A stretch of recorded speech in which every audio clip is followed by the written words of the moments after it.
Hello and welcome to the Emotion at Work podcast, where we take a deep dive into the human condition. And today's podcast is the next one in the Emotion at Work in Stories kind of mini series. And these podcasts are a much more personal account of individuals' experiences with emotion or emotions and or kind of mental health in the workplace. And today's topic, we're going to look at equality. And equality is a huge issue in the workplace. It's a topic that often brings quite intense emotions to the fore because people's views or opinions on the topic are often linked to deep values or beliefs that they may hold and or parts of their identity. So my guest today is open both about his sexuality as a gay man, but also the challenges he faces with anxiety. And in our chat before we agreed to record this podcast, he talked about how his experiences as a young gay man have informed the anxiety that he experiences, and it's something that we're going to explore in our conversation today. And we're also going to start to think about, well, how his experiences as a gay man within HR, because I think HR is often kind of positioned as one of the ambassadors of employee welfare or employee well-being, and they're the creators of things like equality policies and so on. So actually being part of a minority group in HR, and kind of how has that experience also kind of featured and formed in his life so far. Anyway, enough of me talking, let's get him on the air. So my guest today is Tony Jackson. Hello, Tony. Hi there, Phil. Thank you very much for coming on the podcast today. So before we get into kind of some of the themes that I've talked about proper, I like to start with a unexpected and innocuous question that we'll both answer. So is that okay? Yeah, of course. Wonderful. So my question for you, my unexpected innocuous question for this episode then is, what makes for a good walk? That's a great question. One of the things that people notice about me, for example, if we visit a new city or a new country, is that I really like to wander without a destination. Okay. So if for someone the walk is about the destination, then they might become a bit frustrated with me. So wandering around new cities, there's this wonderful word in French, a flâneur, which is someone who wanders around Paris without necessarily knowing where they're going to end up. Okay. And I'm just so excited by sort of the sensory emotions around me sometimes in a new place that I'm wandering around just really noticing things and soaking it all up. On the other hand, though, I've got a fairly low boredom threshold, so if you ask me to do the same walk 50 times, I might be more interested in the destination and getting it over and done with. Okay. So, but if it's a new place, somewhere you haven't been before, the wandering and being a flâneur would be your kind of preferred, or would make a good walk for you. I think so. I mean, even last week, I was up in Marylebone and knew that I needed to get down to somewhere near Victoria, and as you do on a nice sunny day in London, decided to just wander along, and I had plenty of time. So I was really just exploring and seeing what I could see and looking up and noticing the buildings. And as always in London, there are always things you've never seen before. Yeah. And I really noticed how content I felt when I was doing that. Really actually quite happy. Really wandering aimlessly, even though ultimately there's a destination. It was, if you plotted the route, I went all over the place without having intended to, really. Yeah, I do like a wander in London. I was in Marylebone recently, but my wander took me back to one of my favourite places in London, which is the Inner Circle at Regent's Park. Oh, yes. So that became my office for the afternoon. I had a meeting at around lunchtime, and then I had a few hours to spare in the afternoon, so I went and went for a wander to Regent's Park. It took the long way to get to the Inner Circle, so it wasn't like a direct route to get there, but yeah, I do enjoy a good wander. So for me, though, a good walk is one. Because even though I say my questions are unexpected, obviously I know what the question is, so it's not that unexpected for me. So my initial answer that I'd thought through was that I like walks to have pace. So I like to walk at a pace to kind of make it a dual benefit of, I guess, I get to see things and experience what's around me, but also I get to do some kind of physical exercise and to a certain degree rehab type stuff as well. But as you talked about wandering, I've realised that I think it depends. So there are walks with a purpose, and I like those to be outside. I like them to be in spaces that are green, and I like to be kind of physically active with it. So it's a kind of walking with a purpose. But I think there's other types of walk which are meanderful, if that's even a word, where it is just wandering around and seeing where I get to and seeing what happens. Yeah, I mean, go on. I was just going to say, an example of a walk that didn't go very well happened at the weekend. We got the dog last year, and he's wonderful, but slightly has a mind of his own, as most creatures do. And I allowed him to go for a paddle in the Thames near Richmond, and before I knew it, he was halfway across. No, really? It's not quite as dramatic as him being halfway across at, say, Westminster. But still, and then he realised he was a bit out of his comfort zone as well, so that was an interesting moment. So that wasn't a good walk. So is walking a strategy that you, because you mentioned that, you know, when you were doing your wandering around from Marylebone down to Victoria, that you felt quite happy, you felt quite content. Is walking a strategy you use to help you work with some of the anxiety that you experience? I think walking with my camera, as you may know, I'm a really keen amateur photographer. Yeah. And seeing, for example, London through the lens and seeing what you can see. And I'm very into street photography, so it's not necessarily set piece photography. It's more what's going on in the world around me and how can I see it and how can I see it differently. And I absolutely love that. And I can walk huge distances when I've got my camera without even really noticing it. Okay. And what is it about the through the lens bit that appeals for you? I think it provides a little bit more of a purpose, and I forget what's going on in life. I forget what's going on around me too much when I'm out there. So in the wonderful world of positive psychology, some people talk about third place. That place that isn't work, isn't home, and is for you. That's my way of explaining it anyway. Photography is very much my third place.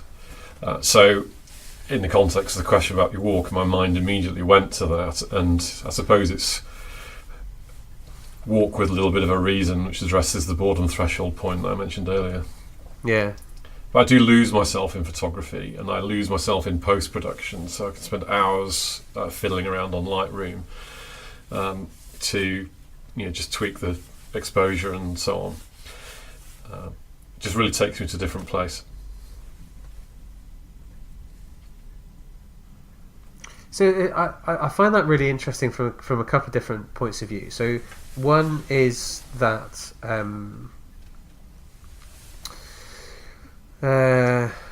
so I'm now self-censoring and going, why am I sharing this? But anyway, we'll go with it. So I was at an event last week, and there was a question asked about mindfulness, and and for me, there's a big kind of misconception about what mindfulness is. So in a lot of places, it's a meditative practice, but for me, it's not about that. It's about attention, and it's about putting all of your attention into something. Now that can be into your breathing rhythm, or it can be into the sounds that are around you, or it can be into whatever it is really. But it's kind of putting all of your attention into one thing. Whereas I think the general conception is that it's all about meditation. It's not about that, in my view anyway. So when you talk about your third place and getting lost in the post-production and getting lost in the wandering around and taking photos through the lens, it really reminded me of what I used to feel when I used to run. I would just get lost in running. It was just me, and it was just me and my surroundings and a count of 8. So it's just that was my rhythm. I would count for 8 and just and that was it.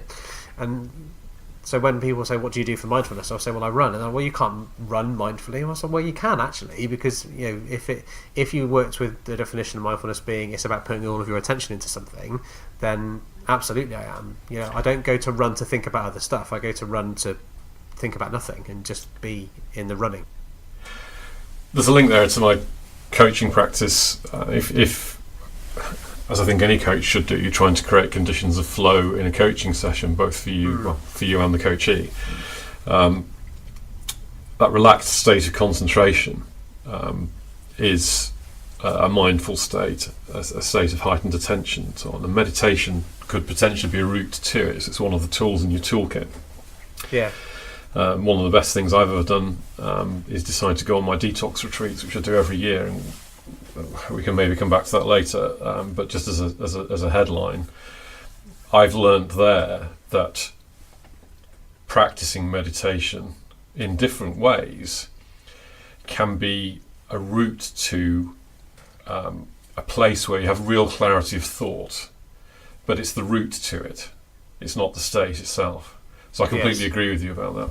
And I completely agree and support your view that, of course, doing something which you really enjoy and which is just right for you, for example, running, that is mindfulness. So completely with you on that one. Thank you for indulging my sort of sidebar. You're welcome. It's a conversation, Phil. So I said it made me think about two things. So one was the kind of my view on mindfulness, and then the second thing it got me thinking about was the restorative nature of it, and so. So I've asked, is it something you do as a restorative kind of thing, because it helps give you that attention and you go to that third place. What other restorative practices do you tend to use? So you mentioned the retreats as well.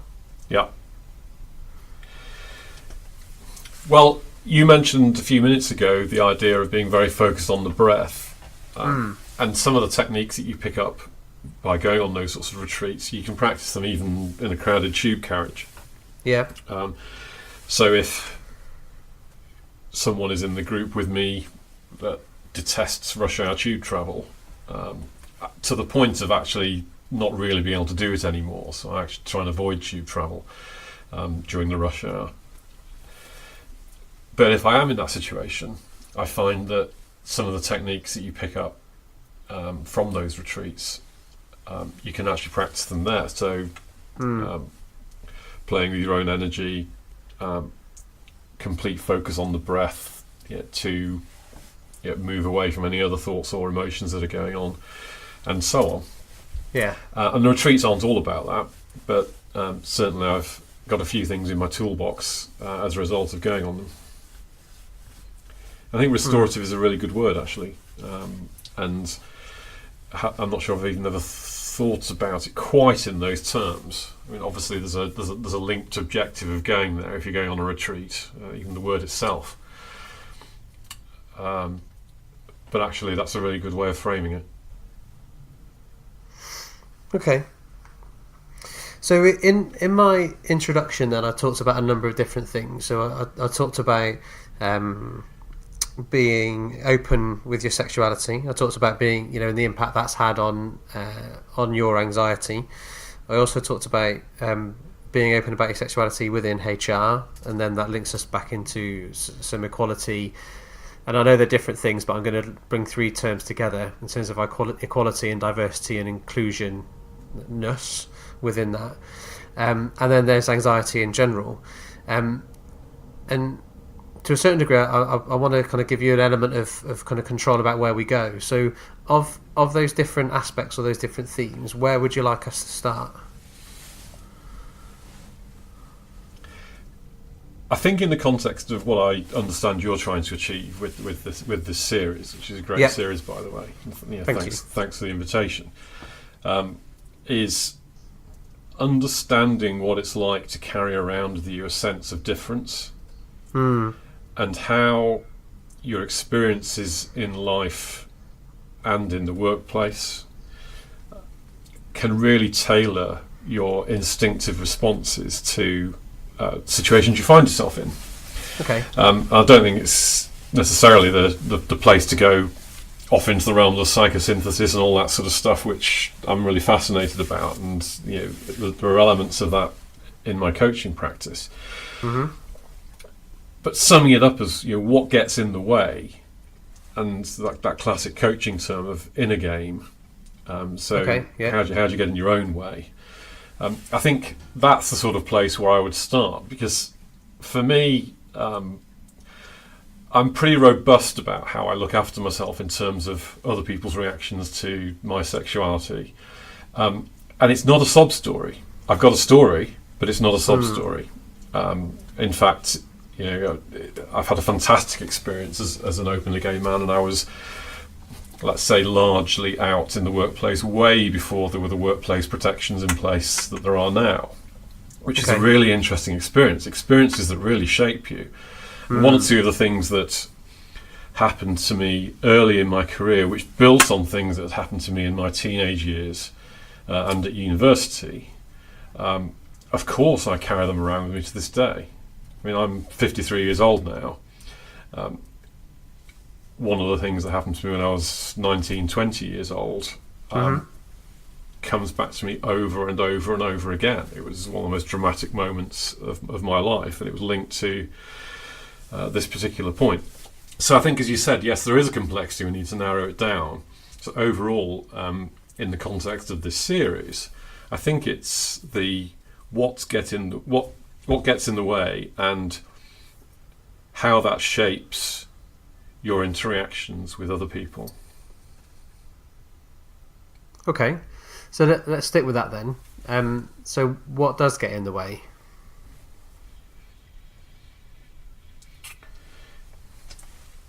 If we look at my current reality, so now running my own business, have been doing for 5 years, inverted commas, on my own terms, certainly my own boss, you would think that this becomes a non-issue. In fact, I think about the fact that I might be different to a lot of other people a lot more than I used to when I was in employment. Really? Because in employment, effectively, you have a level of protection. Whereas now, if I go into a chemistry meeting with a potential coachee, and they're using, who knows which criteria to decide which coach to pick. Yep. Every single time, I think about how open to be about who I am, and whether, for example, my sexuality, or indeed any other way I might be different, is actually relevant or irrelevant. So it's something that's always on my mind.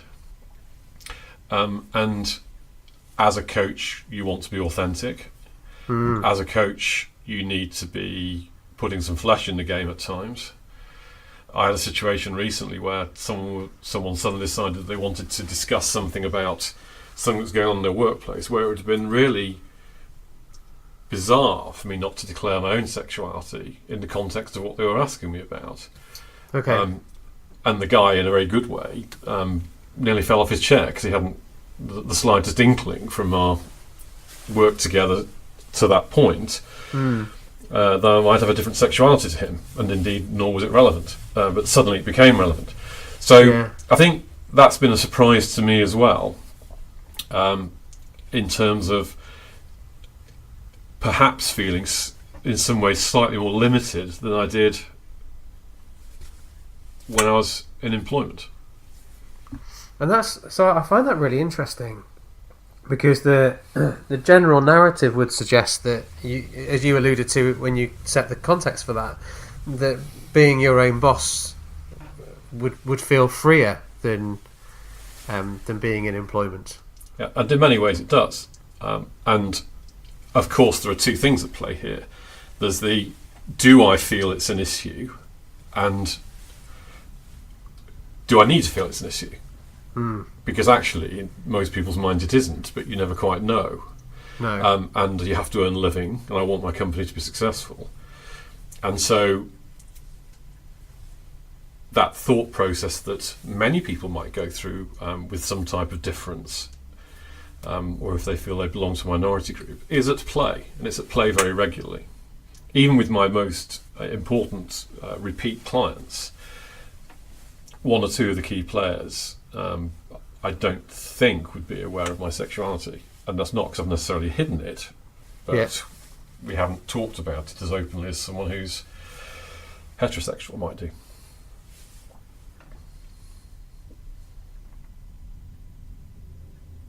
So as a heterosexual white man, then. So what you said has got me thinking. So it's got me thinking. So is that something I consider? So is it, so talking about wife, children, does that play on my mind at all when I'm working with or either working with existing clients or talking to prospective new clients? And I don't think it does. So the only aspect of me that does worry about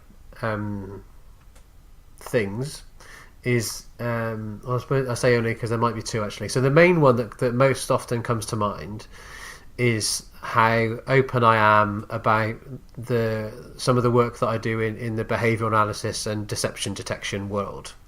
So I do quite a bit. So I work with different law enforcement agencies. I work with another organisation to run programs in behavioural analysis and evaluation of truthfulness, and I provide services, investigative services to clients as well. But it's not something I talk about very often, because when I do, it changes the interaction. Because when somebody finds out that I pay particular attention to small changes in language, small changes in posture, small changes in face expression, and I can then use that to get a read of how somebody might be feeling or what somebody might be thinking about something, it dramatically changes the interaction that I have. So I'm always cautious about how open. Again, I don't hide it, so if people ask me, then I'll tell them. So it's not about deliberately withholding, but it's how open do I be. And it's a really interesting dilemma I have with my coaching clients, and where I've landed on is I'm really open from the start. So I tell them this is what I do, this is part of my work, this is a key set of skills that I have. But what that means is that I will often see or hear things that you don't necessarily want me to know because you're not telling me. And what do you want me to do with that when I see it? So do you want me to just see it and put it to one side and ignore it? Do you want me to ask you about it? Do you want me to kind of hold it to one side and then bring it in if I think it's relevant? How do you want me to play that? Because there are times where I'll see and hear stuff that you're not wanting me or not intending me to see or hear. And I completely empathise with that point and agree with it. So when I'm talking about my coaching practice with many people, I'll talk about that in the mix, despite the fact that I've been in the boardroom, been the HR director, developed the coaching practice over 15 years, all that great stuff. I'll also talk about the extent to which I use my personal intuition. And my firm belief is that if you looked at the most impactful coaching sessions I've ever run, it's where I have used that, harnessed it, found a way of making it relevant to the coaching assignment, and then actually taken the personal risk of going to that place, the personal risk as coach. So I completely understand that point. I think to just put a little bit of a different angle onto this. I think the risk is that if you're coming from a place of difference, i.e. possibly coming from a place where people have treated you differently because of the way you are, the risk is that you put up your own barriers where there don't need to be any. And people can see the world quite simplistically. So a really good example, which I think we've touched on in a conversation before, is I wrote a blog for a website called Are You Coming Out, which is getting older gay guys and lesbians to tell their coming out stories, to help people who might be going through that process right now. So as in organisational life, if there's a lot of people telling great stories, there's a lot of learning in there, and there's a lot of potential support and indeed inclusion in there. Yeah. And one of the key points I made in that was that I have learnt that you never stop coming out. It's exhausting. You do it over and over and over again. Every time you meet a new person, you are effectively making a conscious decision to come out, certainly in the workplace. And I put that into there. And a woman who I believe to be a straight woman challenged me publicly on social media about this point, saying, well, absolute rubbish, you just come out and then that's it, isn't it? Which fascinated me as a response. So instead of being sort of interested in the experience of someone else, she was trying to deny the experience of someone else, which is really intriguing. Probably a bit irritating as well, but it's certainly intriguing. And so I unpacked that and explained to her, and then she said, "Oh, actually, I see what you mean. Well, thanks for listening." But the key thing is, I know myself well enough to know, I think, that I can put up those barriers, particularly if I'm feeling anxious or stressed about something. But if you looked at some of the things that happened particularly in my earlier years of my career, I think you can be forgiven for doing that as well. Yeah. So would you be kind of happy, willing to share one of those? Because I think it'd be. I think it is. Because I guess the reason I'm asking that is because it's. I think it would be useful context to how. To how you are now. You just said that those experiences have formed. Kind of part, or at least been in part of forming where you are now. Yeah, so I wonder if it might be useful to explore one. Very happy to. So let's think. My first ever job, which wasn't in HR, I was sitting in a team meeting, and the boss, the team leader, just suddenly turned to me and said, "I've been hearing rumours about you, Tony." I said, "Oh yes." He said, "I'm not going to tell you what I've been told about you, but just understand one thing. If I find out that they're true, you're out of this organisation." Wow. And he was referring to my sexuality. And of course, when I say of course, younger people might not quite realise how recently it was that the protections all came in. The first half of my career, broadly, I could probably challenge that. I'd need to check the dates, but let's say roughly the first half of my career was without employment law protection, so you could be sacked on the spot with no recourse. Now that does put a different flavour onto your work experience. And when someone's that blatant, it's almost easier to deal with, I suppose. But there's more subtle stuff as well. In another job, someone decided that before I'd told anyone about my sexuality, they'd worked it out and kept dropping these huge big hints, thinking they were coming from a really positive place, about I think I know what's going on for you, and all that sort of stuff. Okay.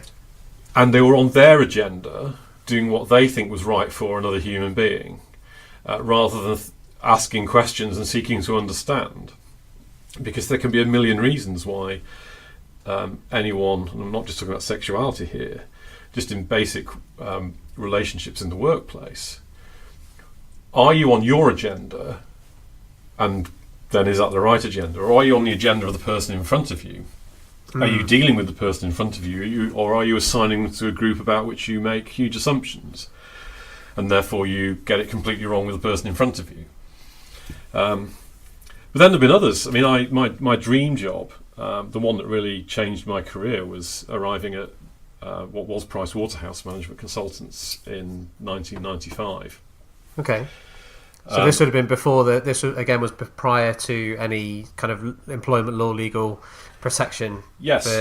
Yeah. Although their own policies were ahead of legislation. In fact, places like PwC, of which I'm a proud alumnus, but also I think you'll find the other large professional services firms, always tended to be running ahead of employment law with their internal policies. But I found out after I'd been there 2 months that the person who hired me had probably worked out that I was gay in the interview process, had spotted a potential problem with their boss, gone in and said, I want to hire Tony, by the way, he might be gay, he might not be, but if he is, if you've got an issue with it, let's talk about this now, and then I'm hiring. Okay. So interesting. Yeah, okay. So it wasn't seeking permission. It was just seeking to exactly. Yeah. But then someone who's in the team I joined told me a couple of months in that as a result of that conversation, the overall boss, who was of course the HR director, had in a team meeting said, "Oh, by the way, when's the bent bastard arriving?" Okay. Forgive the language to anyone listening. Yeah, no, that's fine. That's the language that was used.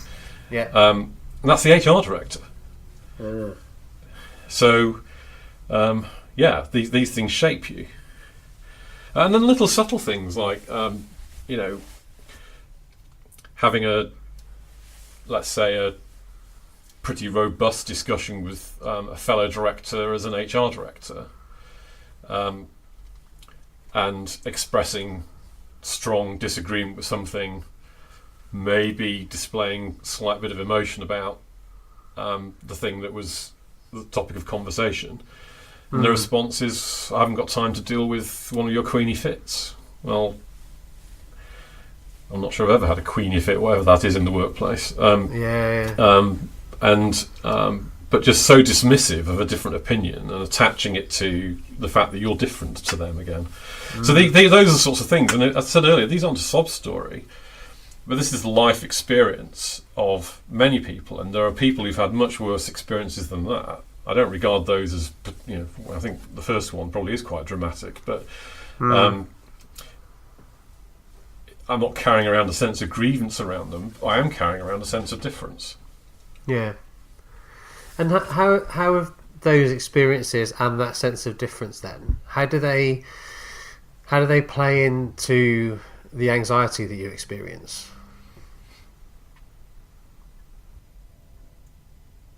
It's a huge question. And I think my anxiety comes from, I think it's just part of who I am. However, as I said earlier, the risk is that if you come from a place where you've in any way felt difference, and even at school's really interesting, and one of the things that a lot of gay men, bisexual men or women, lesbians, trans people will talk about is other people picking up on a sense that you're different before you even know that you are yourself. And I've had dinner party conversations about this with friends who said it's really quite subtle and quite profound. And of course, it's something which you can't necessarily seek recourse within your family about when you're growing up. And I'll choose my words carefully here, but I'm just trying to make a certain point. Discrimination and being different will work different ways for different people, which takes us all into the realms of intersectionality. So people of different sexuality can be discriminated against by their own family. Someone who's of a different race, so for example, a black person, is unlikely to be discriminated against by their own family for being black, assuming they're in an all-black family. But may well face much more overt discrimination walking down the street every day, or feeling that they're the only black person in a restaurant full of white people, or whatever it might be. So it takes you into the space, and I hope I chose my words carefully there, because it's not a competition. trying to make the point of, do enough people in life and in the workplace really try and work out where someone else is coming from, given the different life experiences they've had. It doesn't have to be because you're part of a particular group. Everyone's had different life experiences, so everyone brings that with them to every interaction, to every meeting, to every conversation, to every discussion, to every disagreement. So why would people see things the same way? Surely that would be more unusual. Oh gosh, we all see this the same way. Well, isn't that interesting? How can that possibly be? yeah, and yeah. Sorry, I've probably taken on a slight tangent there, but no, it's fine. in my mind, I was answering the question. So yeah, go on. So I think in a link to anxiety, I'm slightly struggling to put this into words, so apologies. No, it's all right. You take your time. As an example, feedback from a partner at PwC who I've been doing a lot of work for, because I had this great job at PwC. I was asked to set up an internal HR consultancy for the firm itself with a charge-out rate. Oh, okay. It was just brilliant. It was in 2001, as long ago as that. And I stayed in that job 6 years, and it took me into all sorts of different parts of the organisation and really broadened my experience. It was great. One partner was giving me feedback, and I mentioned the context of what my job was, because as with any consultant, what had happened was I had gone into a part of the business that I didn't know to help them deliver a part of their people strategy. And his feedback was in that context. And he said to me, I rate what you've done very, very highly, but if I can say one thing, I find you quite hard to know. Okay. And I think that was me clearly choosing not to bring my whole self into that work relationship, because it was an unknown part of the organisation to me. Underpinning that might well be how will they react if they do know the whole me. Yeah. And probably not consciously, because I thought I had a really good working relationship with him, and I think I probably did at one level. As I said, he rated me very highly in that feedback session. But he made this point, and at that point, because I valued the relationship, I completely opened up to him and said, you know what, you've hit the nail on the head. I think sometimes I am a bit like that, even though a lot of people see me as this sort of fairly outgoing, externalised thought processes, happy to talk to anyone, extroverted in many senses, not all senses, by the way, person. But actually there was something missing, and he's really picked up on it, which is quite astute of him. And when I told him, he just said, gosh, I'm really sorry you feel you have to be that way, and I hope you didn't feel you had to be that way with me. I said, no, it's just clearly I've chosen not to go to a certain place, and you've spotted a difference there. So, well done, and thanks for mentioning it, and it's led to a really high quality conversation now. And he said, you don't. I was at quite a senior level at this point. He said, you realise you don't need to worry about those sorts of things. And I said, well, I probably don't walk around worrying about them, but it does tailor maybe how I behave. Yeah. And so if I could just stick with that for a moment, was he talking about? Was he talking about you in general? Was he talking about your sexuality in particular? Or was he just saying, I know the work Tony really well, but I don't know anything about the personal Tony? I think probably the latter. But I think in his terms, he was also thinking, you know what, we often end up in the pub on a Friday and Tony's not there. Or there's some laughing and joking about stuff that might not be work related, and Tony's got an inverted commas professional face on. In other words, putting a barrier up. Yeah. So not joining in, not participating at that point. And he really noticed that. So I suppose there's a sort of there's a calculated element there, isn't there? To, how am I going to be here? And therefore, that's a lack of authenticity. Hello there, fair podcast listener, and you will no doubt have noticed that the audio cut out abruptly. So at this point, I got a phone call from my daughter's school to tell me that she was poorly and needed picking up. So I disappeared, went off, collected her, brought her home. She's fine, by the way, and I'll hand you back into the recording when Tony and I picked up our conversation again.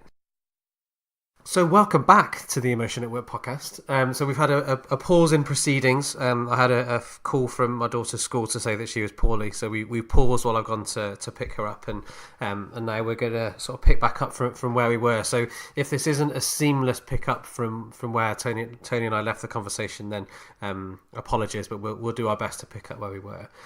So I think, Tony, then we were at... we were talking about a previous colleague of yours who you'd done some work with, who said they really rated the work that you'd done, and that in that particular time, or in your interaction so far, he'd found you harder to get to know. Is that right? Yes, that's right. Yes. Yeah, okay. By the way, for the listeners, we have established that Phil's daughter is not too seriously ill. Oh yeah. Sorry. Yes. Thank you, Tony. Yes, she is. She is fine. She's home and she's okay. And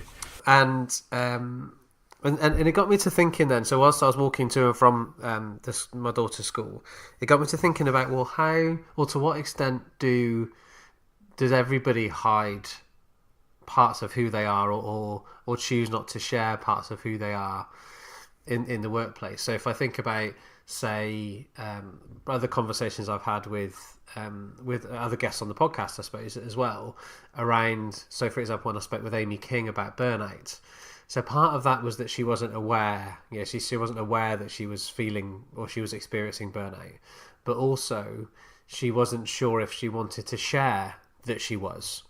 And I guess I'm using that from a point of difference, so she perceived that she was different in a particular way to others, and she was then choosing not to share that. So is there something in that, do you think, in terms of is it okay for everybody to bring all of themselves to work? I think it's okay to a certain extent. It takes us into realms of authenticity, doesn't it? And there's a bit of a red flag around authenticity. I mean, I'm the first to talk to my coachees about authentic leadership, and in fact, I was presenting to a group of leaders the weekend before last, and we went into this place of talking about authenticity. And the risk is that some people think that authenticity is around sort of unreconstructed, unfiltered me. Yeah. So displaying everything, da-di-da-di-da, which of course, certainly in the context of leadership, but frankly for anyone, I think there is something to balance the idea of authenticity, which is, what is your brand at work? And there'll be some people listening to this might immediately find that difficult, because should you have a separate brand, work and otherwise? Yeah. Certainly in the first half of my career, I managed my brand very carefully. And that included being open about all sorts of things, but I was careful about it, and it was a different version of me. I don't think it was inauthentic, though. I think it was just careful. And I think that's okay in a work environment. I think it has to be. I can think of, well, for example, my husband and I were serious party animals. So at the weekend we're, going through the clubs of London and indeed other cities.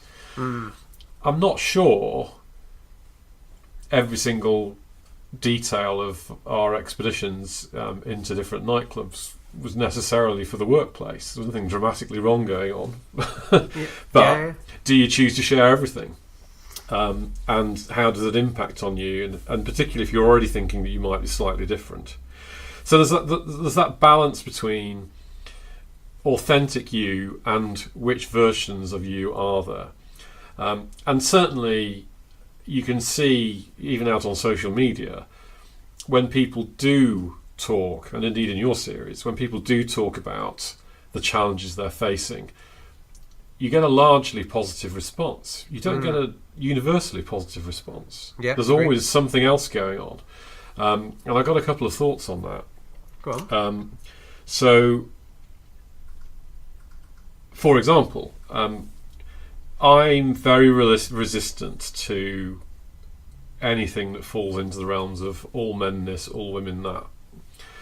And what I notice is that you can find people of either gender falling into the trap of making stereotypes about the other gender. Okay. And it seems to me, and this is based on some employer relations experience as well, that being the minority by gender, it's not just always about what's it like for the woman surrounded by men. It can be very interesting to see what the experience is for men surrounded by women. And again, I'm choosing my words carefully. One of the trickiest employer relations cases I've ever seen was the experience of a man in an otherwise all-female team.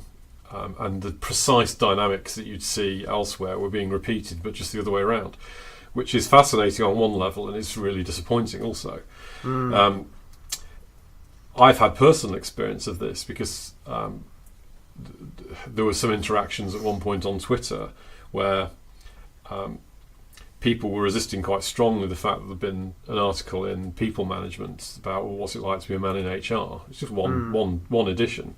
Yeah. And there were some really strong reactions, including from some women out on Twitter, which, because they were quite strong views, I thought, well, it's okay to join in with some quite strong views in return. Because my point was, you can't necessarily say that all men have it better in the HR profession. It may be that many do, but actually, are you thinking about Asian men, black men, gay men, bisexual men, so on and so forth, and what their experience is, or indeed, frankly, just any man? You can't make sweeping generalisations about it. And it caused quite a hoo-ha, publicly and behind the scenes, that I'd challenge back on this point. The point being, we're dealing with individuals here, and back to where you started with this thought, the other idea is, when I worked at Macmillan, I led the HR function for Macmillan Cancer Support. I did a lot of work alongside that, going out effectively as a volunteer into organisations to work on the work and cancer agenda. Okay. And given your question is how much does one reveal in the workplace, and is it okay to hold stuff back? And your example was an interesting one. If we talk about carers don't necessarily self-identify as a carer. They might just think, I'm looking after someone. But actually, they have huge needs in the workplace. They need a lot of support. And I would be very surprised if any organisation could accurately put a number on the number of people in their workforce who were currently carers. And therefore, people must therefore be hiding an element of their life. I don't particularly want to talk about the fact that I'm going home and my other half is having a real struggle with a long-term illness, or I'm going away and looking after a parent, struggling with, being widowed or being, living with dementia or whatever it might be. Yeah. So, what do we do to understand the individual in front of us? What makes them tick? To make it okay for them to be whoever they want to be? Because I think the risk is that we start to go off on a crusade of let's all be our full selves in the workplace. Well, not everyone wants to be. Some people want to come in, do a good job and go home again. And back to my experience, the thoughtful feedback that we've talked about from that partner led to really, I was very grateful for him going there because he was actually being very empathetic. And I think he probably knew which conversation he was about to have. But not everyone is as subtle or as on your side as that, because he was clearly on my side. So I think the big thought here is, are you on the side of the person in front of you, or are you on your own agenda? Yeah, you made that point earlier on as well. I'm repeating myself. Sorry. No, it's fine. No. and sorry, no, that wasn't my. That wasn't. I was saying what I was. My meaning behind it was that's an important point to make. So it wasn't you repeating yourself. It was that's an important point to reinforce. Yeah. And we're in the realms of assumptions as well, aren't we? So back to that big I word I've mentioned once, which is intersectionality. I've been giving a lot of thought to this, influenced by one or two people in the charity of which I'm a trustee. And we're not talking about this anywhere near enough in the corporate world, maybe in the third sector and the public sector. But it really starts to get you to think about sort of the entitlements that you have, and that actually you may well have a more entitled and privileged life, inverted commas, even as a white gay man, than maybe the person next to you who's a black gay man, who's got a completely different life experience. And it's back to this key point that I like to get across to a lot of people whenever I have the opportunity, including here, of don't assume that you can start to understand the reality of the person. Ask the questions to understand the reality of the person. Yeah, one of my kind of personal mantras is there's always more going on. Yeah, there's always more going on than you may think or see or hear, and if you work on that basis, you're unlikely to find yourself kind of coming up short, because you're always open to there being something else, and other explanations, other possibilities, other options, and so on. Yeah, I think it's because I agree with you in that the authenticity, the uncensored authentic self isn't authenticity. The you with no filters, no censor, no consideration of others is that's not. I don't think that's what authenticity is trying to be. I don't think that's what authenticity is about. That's brutal honesty, not authenticity necessarily. And so, is it okay then for people to keep stuff to themselves? So I think it is, and there's a risk that we take the bring whole self to work too literally or too far, or that it becomes a mantra, and on serving which agenda.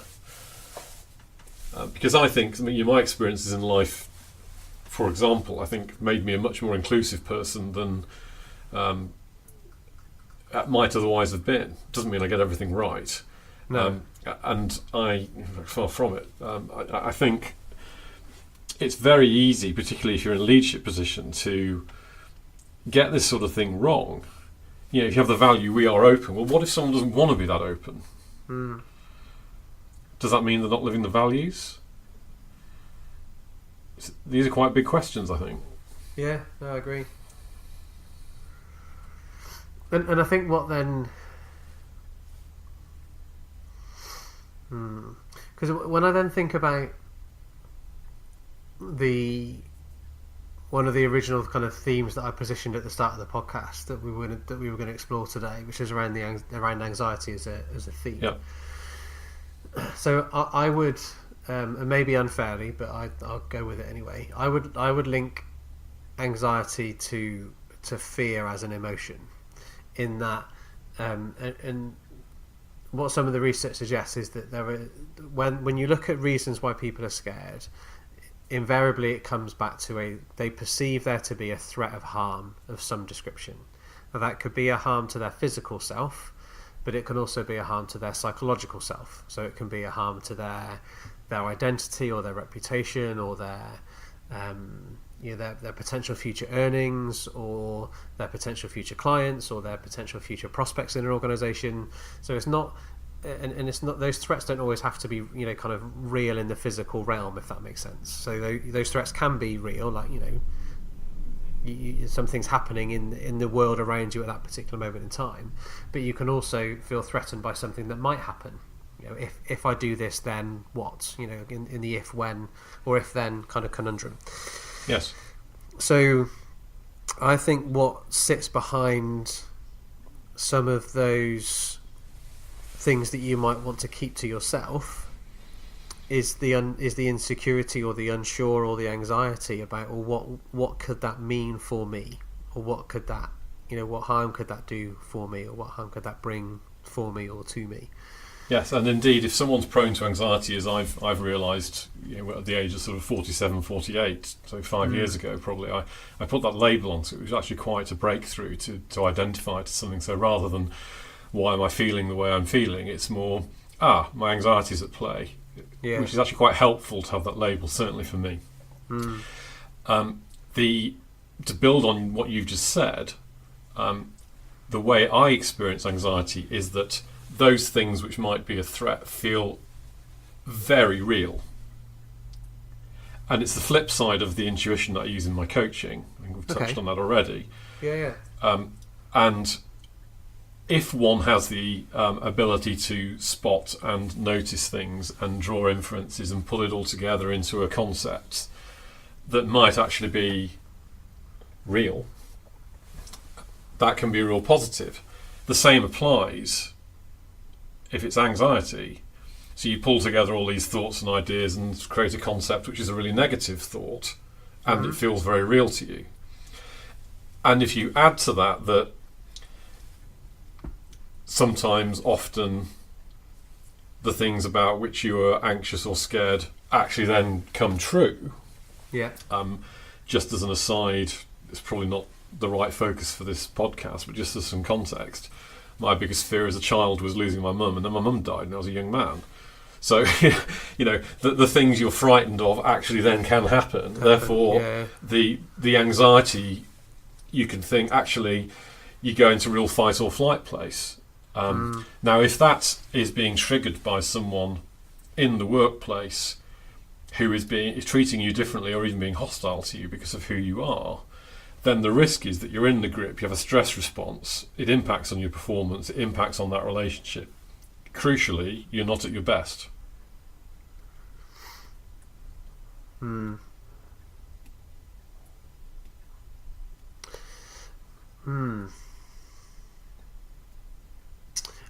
I guess if we were then going to sort of play with some psychological constructs then, so what we're talking about then is we then create a trigger associated with that particular thing.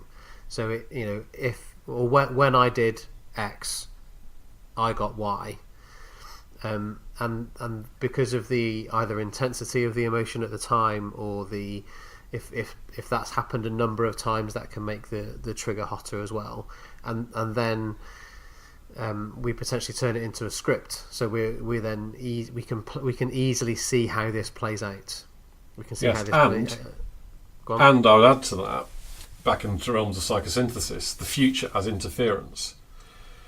So a lot of psychology is about what has happened to you up to the current date that impacts on how you are and how you experience the world and how you respond to the world. Well, we're introducing the concept of future events as interference. And so if the future event is something that you're frightened of, it impacts on your performance. So if I go into that interview to be HR director the first time, and this happened, and they say, I like to test how honest people are just by exploring the things you put down as your hobbies, which is not quite how I'd interview someone, but that was the question they asked. So I'd put passionate about all things Italian on my CV. They said, well, tell me about that. And I said, well, my other half's Italian. They said, oh, where's she from? And I said, he. Now, that is a 2-letter word. The amount of anxiety attached to using that 2-letter word, but actually feedback after the event was you did that with such ease that you made it okay for everyone. Well, I shouldn't have to make it okay for everyone. It's just, it is what it is. So next time you're going for an interview, you think, gosh, how will they react if I do it again? That worked last time, will it work next time? Will it get in my way of future progression? Do I even get onto the list for the future progression within the organisation? So on and so forth. And your mind starts to which is back to your point, just starts to become your own worst enemy. And if we're talking in any way here about impact on your performance, because it's emotion at work, then off you go. Are you at your best? And how does the anxiety sort of manifest itself for you? So sorry, go on. Yeah, no, quite viscerally at times. So it's mind and body stuff. And in fact, I'm delighted to say it's something I've been working on really hard over the last few months, and I seem to have moved on in, well, touch wood, to a certain extent by doing a variety of different things. I certainly feel like I'm in a different place, having had a more challenging year or so from an anxiety perspective. I've worked really hard on it. I experience it, as I said, it can feel like mental overload, but it can also feel like someone's got my guts in their hands and they're wringing them out, real feeling. And that can become quite overwhelming, actually. So finding ways of dealing with that. And interestingly, I think interestingly, if you ask the people who I've worked most closely with over my career, I think there would be a theme in what I think has been a successful career of there are moments sometimes with you, Tony. It feels like we're getting a stress reaction. Well, you are. And it can become so overwhelming that it's actually quite hard not to display it one way or another. And again, it might come across as difference. It might even come across as withdrawing, or it might come across as really violently, not only verbally violently, obviously, disagreeing with something. Maybe just sort of one notch beyond where you'd normally be in the professional world. Okay. And I think if I look back, I can think of, I'm probably not even talking once a year. I can think of a finite number of incidents where I've thought, my gosh, I really was not at my best there. And if you plotted my anxiety levels on a graph, those incidents were probably where my anxiety levels were at their highest.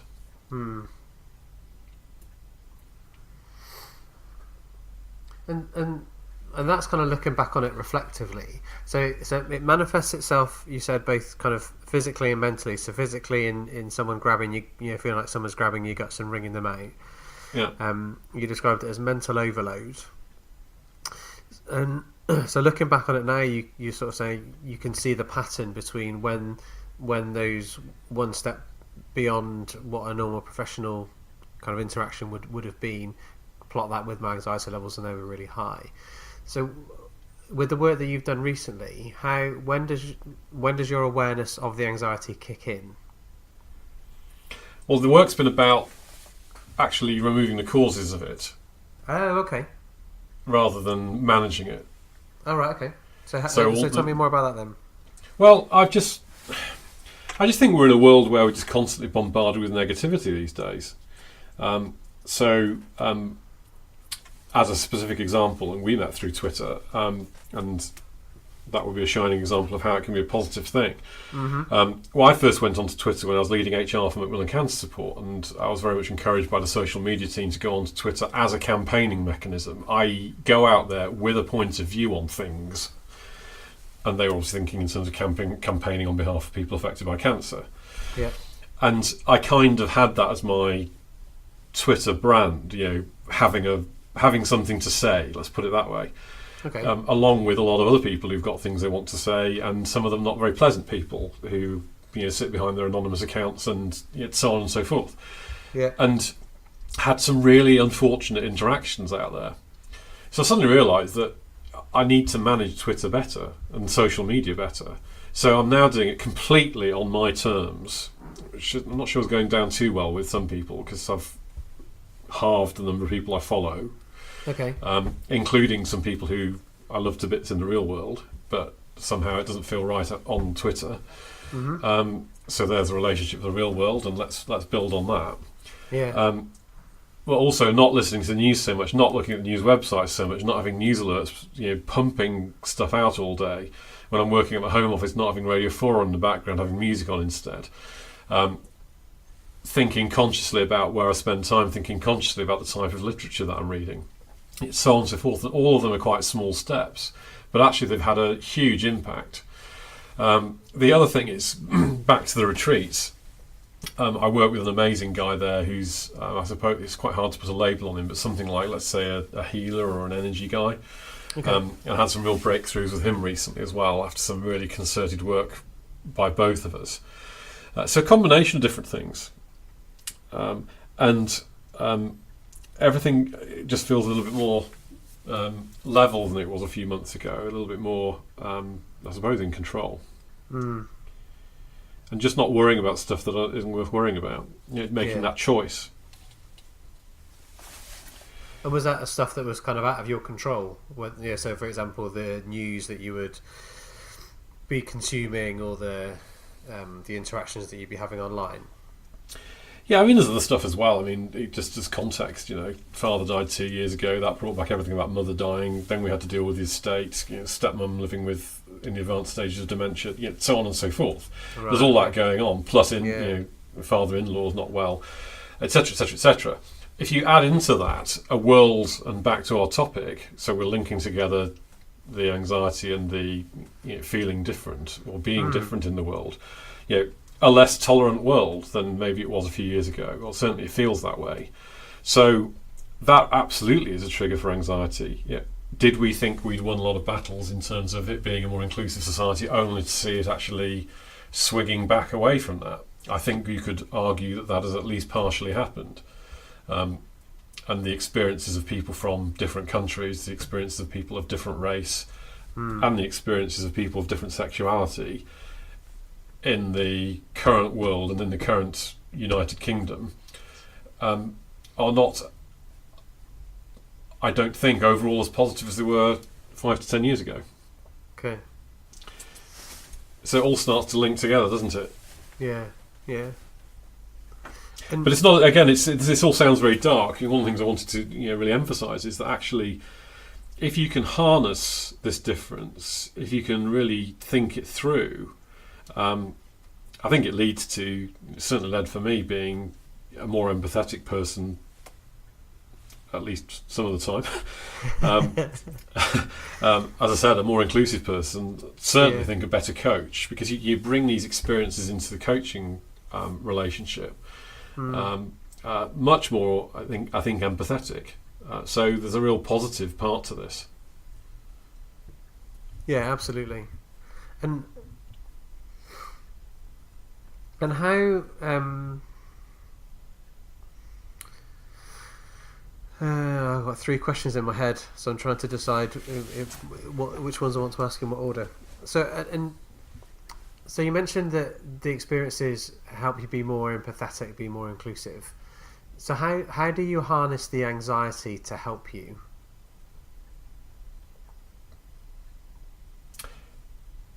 I notice things. What's going on? We're heading into the realms of Gestalt coaching here. Controversial. So, for example, I was coaching someone who, by any measure, was a success already, and it's just the sort of person that's a dream client for a coach. Chief exec, hugely successful, wants to get to the next level of performance, wants a coach. Well, what's not to like? And I found him very impressive indeed, which of course you have to watch out for, because does that take you to a certain place in your coaching? So where are you coming from with your coaching practice? And in one session, I noticed I was feeling anxious. And as he was talking about something, I was just trying to work through, well, what's this telling me? What's going on here? And I really tuned into that visceral stuff again. And later in the session, he was talking about his new strategy and launching it. So, pretty significant decision for him. And I just gently said, am I picking up any fear here? And he looked at me and I thought, have I just blown it? There's my anxiety at play. And he said, actually, you know what? I haven't told anyone, but actually I'm very scared about this decision. So I find myself chief exec.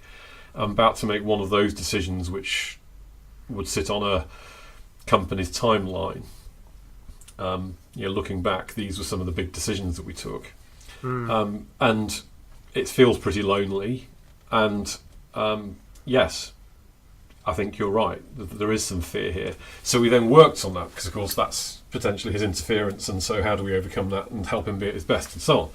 Yeah. I mean, he wasn't petrified and unable to act, but it was there. It was an element. So that would be, I think, an example of actually harnessing it and using it in service of a client's objectives. And it was a breakthrough for him in that coaching assignment. Quite a big moment for him, I think. Thank you. And how? So is there a risk in that is there a risk that you project that anxiety where it isn't, and if there is, how do you temper that? Yes, there is, I was taught well by the guy who's still my coaching supervisor, a wonderful guy called Sheridan Maguire, and one of the many things I picked up from him when I was sort of formalising my coaching development was the importance of creating the right space for your coaching, and that's physically and mentally. So I am always way too early for a coaching assignment. I have always ensured that we're in the right sort of room for it, or we're not going to be interrupted. I have, as part of always being early, always created space to have walked around the block a few times back to our walking point. Cleared my mind, cleared myself of my stuff. So I'm not sure if blank canvas is quite the right way of putting it, but you'll take my point. Yeah, I know what you mean. Yeah. Metaphor works. Yeah. So I think, yes, knowing this, I mean, frankly, any coach should or does do this, but not sort of dashing in last minute, feeling stressed and anxious and so on, then it's going to really have an impact on the coaching session. And I would say the same in terms of how I operate generally. So despite the fact that I've got against many criteria, an extroversion preference, if you look, and we're talking Myers-Briggs, I suppose, here, on one of the features, one of the elements, I've got a much stronger preference for intimacy than for being gregarious. So in a party environment, possibly all linked into this, how will people react to me if they find out about the real me? Because I've had some interesting experiences in a social environment as well, as a gay man. And you'll tend to find me finding someone who I really get on very well with and in the corner with them for 2 hours rather than being life and soul of the party. Yeah. And I have to sometimes really think myself into the mindset of going to a social gathering when actually I think probably many people see me as the sort of person who can work the room. I'm not. I'm really not. There's some, I suppose there's some dissonance there between different facets of my own personality and indeed therefore difference in how I behave at times. So I have to really think myself into certain social contexts as well. Yeah, so I have a similar, so the whole kind of big circle of extroversion, big circle of friends, knows everybody and that sort of stuff. Whereas I would say that I have one best friend, and then a few really good friends, and then lots of associates, in that kind of way. Yeah. Whilst again having whether you factor you do it on a big five or other kind of preference assessing tool, it would suggest that I am more extrovert than introvert. So yeah. Okay. All right. And so I think I want to bring it together then. So we've explored difference and what that difference has meant for you in different experiences and different times in your work life. We've then talked about how that difference can link in with some anxiety, and how those two things have kind of combined and joined together at different times to form different aspects of the experiences that you've had, and how then that there have been some real strengths or benefits for you that have come out from those experiences around inclusivity, around the instinctive wasn't the word you used, intuition, and empathetic aspects that you talked about earlier on. So is there anything else then that you're sort of thinking, feeling, or want to say around everything that we've talked about to bring us together to a close? If I think about it in the context of the inclusive leadership or inclusion development sessions that I sometimes run, if someone was listening to this and is in the slightest bit interested in anything I've had to say, hopefully some people will be, I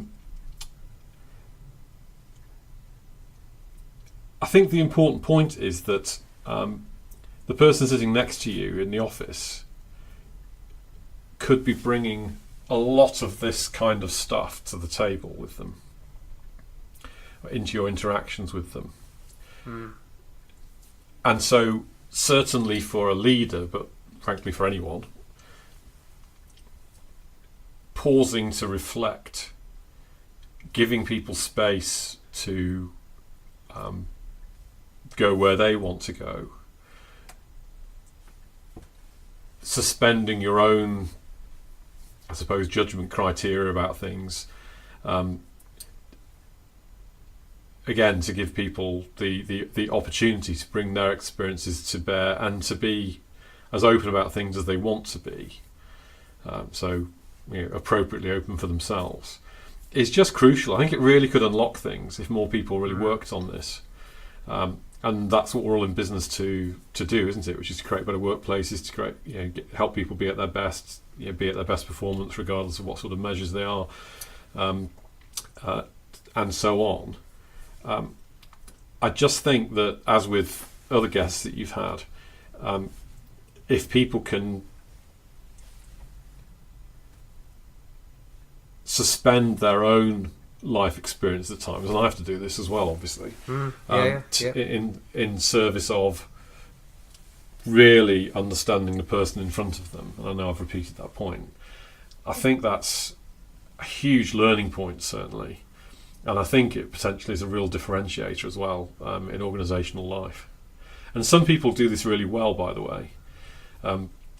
I've highlighted examples of where things haven't gone well. I've did some fantastic examples of how people have made me feel extremely included. So let's remember to talk about the positives as well. There are some people who are very, very gifted at this. So can we increase the number of people who are gifted at this? In service of having the workplaces we want to have. Yeah. Wonderful. Thank you, Tony. Oh, you're welcome. It's you've really got me thinking on this, so thank you, and thank you for guiding me through this experience so effortlessly, because it's obviously a big topic. It's intensely personal stuff as well, and thank you for the ease with which you've guided me through it. Oh, you're welcome. Thank you. So if I guess some standard questions that I ask for most of my guests at the end of the podcast is there any books or resources or kind of videos, talks, or places that if people are interested in some of the things that we've talked about today and trying to find out more, are there any where would you guide them to go?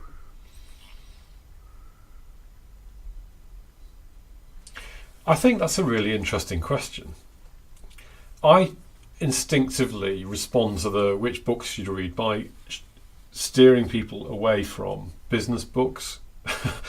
Yes, okay. So which works of literature will open people's minds to difference, to the experience of others? So, for example, one that really opened my mind was The Poisonwood Bible by Barbara Kingsolver, which I think, frankly, should be on the curriculum of every school in the world. all about the different experiences of people in the cultures in which they find themselves. A wonderful work of fiction, and I learned much more from that than I've learned from any business book. I can confidently say that. Okay. If people are really interested in the psychological side of things, I think the book that's influenced me most in my coaching practice is by a guy called Bruce Peltier, that's Peltier, which is called The Psychology of Executive Coaching. And it's designed for therapists thinking of entering the coaching world, but can be read either the other way around or, frankly, by anyone, because it really opens up a whole load of different models and ways of thinking for you. And that's a really interesting one. But I think the answer to this one doesn't necessarily lie in a book. Yes, okay. The answer, I think, lies in conversations, in making space to really understand the people around us and where they're coming from.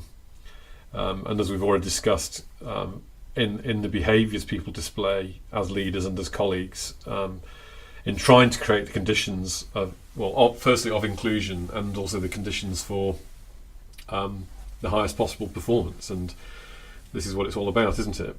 And I'm a great believer that the more included people feel in the workplace, the more likely you are to get higher performance out of them and the team within which they sit. So it's the right thing to do, but also if people need a business case, then I think there's a business case for it as well. Okay, wonderful, thank you. And are there any guests that you would recommend that I seek out to come on the podcast, or anyone you'd like to hear from in particular? I think I've got a bit of a blank on that one, I'm afraid. No, that's fine. So I might need to reflect on that. Yeah, so if anything comes to mind, then let me know. Sure. And I think all that leaves me then is to say a very heartfelt thank you, Tony. So thank you for A, your time, B, for sharing your experiences, sharing your stories, and being so open along the way. I've really enjoyed our conversation today. It's been really helpful and really insightful. So thank you very much. Brilliant. Well, thank you too. And you've got a good thing going on with the series. So I'm going to be trying to read more and more. Listen to more and more of them as well. You've been listening to the Emotion at Work podcast, written, recorded and presented by Phil Wilcox, edited together by Simon Leverton. You can find more information at emotionatwork.co.uk or follow us on Twitter at @PhilWilcox. Thanks for listening.